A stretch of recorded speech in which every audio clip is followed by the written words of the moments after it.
Ich stehe jetzt hier mit James Winburn und ich werde ihn... They're laughing about me. Okay, ich stehe jetzt hier mit James Winburn und ich werde Ihnen nun ein paar Fragen stellen. And I start with, how did you become a stuntman? I did rodeo when I was a kid, junior rodeo. I played football and I played track, you know, into high school, and I won awards like some people. Then I did drama. And after I got hurt in rodeo, my dad laid the law down me. He says, you're going to finish high school. I don't care what you do after high school, but you're going to finish high school. Well, my mother said, yeah, and not only that, you're going to take dancing lessons. What? So after my feet, I broke my foot. After they healed, I started dancing, doing tap, modern dance, you know. My dad didn't like that because he was a mannish type person. And but I started dramatics and stuff. But anyway, I went in the Air Force and I did Stars and Stripes, and I worked with a lot of different bands and stuff, you know, and celebrities that come over and do USO shows and stuff. And plus, I was a run-up technician for the 86F as an electrician, such and such. But anyway, after I got out of the Air Force, I went to college. And I was majoring in drama and band and jazz band, dancing bands and all that stuff. And then one day I got a call from a guy who was a casting agent that saw me in Okinawa, where I was stationed when I was in the Air Force doing my comedy act at the service club. Well, the night that I worked, I said, yeah, I went down where they were shooting in south of Hollywood, and they were doing this big fight. And I was going to be in the band I'm going to start this fight. And I wasn't a stunt guy, I wasn't trained, only of what I knew. So the stunt guys were the top stunt guys in the business at that time. And this was like 1963, 62, 63, somewhere around there. And so they told me what they wanted to do. So they wanted me to do the Anthony Newley routine that we did in Las Vegas, and where I screw up the whole band and get in the arguments, and then the stunt guys get in the arguments, and big brawl happens in this comedy fight. After it was over with, the president of the Stuntmen Association at that time, which was Bobby Heron, came over and talked to me, and all the stunt guys said, Ben, you're agile and all that. Said, have you thought about going into business? I said, yeah, I did, but I didn't want to be employed all the time, because I like a job and make money, you know. So I started training with these guys at Paul Stater's gym in Santa Monica, and I was working at Burroughs Corporation in Guilford as an electronic technician on the different programs there. And then one day I decided I was tired of working, and so I just terminated out of those jobs, went down to the gym, and I said, hey, I'm available.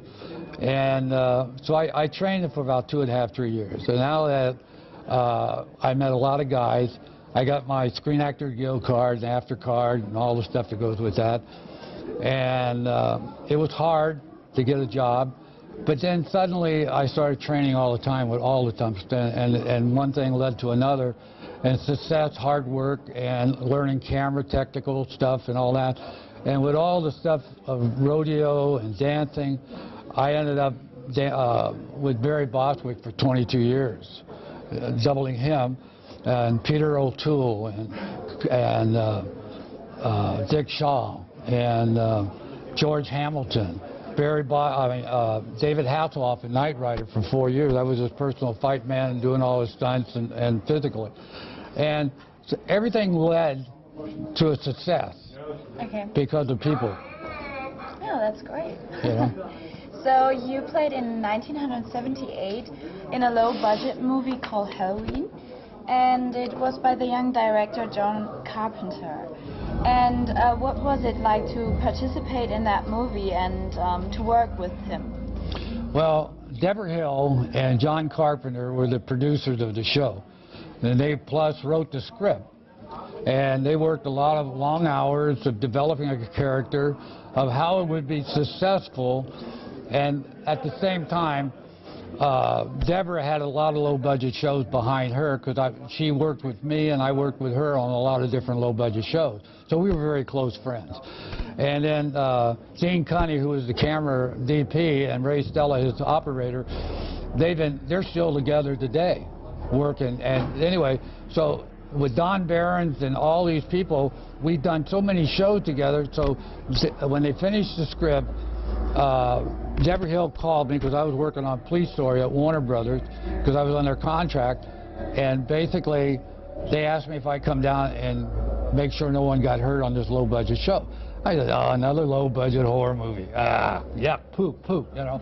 And so I went down there in Hollywood and I met everybody. I met John Carpenter, and we struck up a great friendship.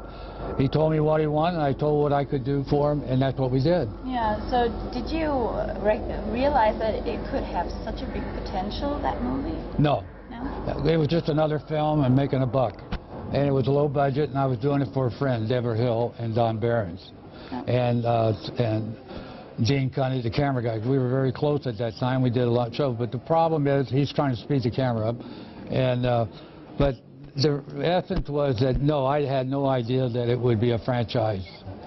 You know, so. So you had luck with that. Well, I didn't have luck. I only had Screen Actor Guild under Screen Actor Guild rules for a low-budget film. It's like cutting your pay 2/3 and allows the producer to have advantage. Okay? So I was doing it more of a favor and not for what money I was going to make, because there was no money. And I was doing it for Deborah Hill and the people that I knew. And so I went in a number of nights and did whatever they wanted me to do and made sure no one got hurt on the film. And still working daytime at Warner Brothers doing Police Story and dragging cars and doing all that stuff. And bottom line is that they did what they needed to do to get that $300,000 show edited and into the market. And it was successful. Yeah, I know. So what was the craziest thing you had ever done for a movie? Driving the Hollywood freeway. Oh.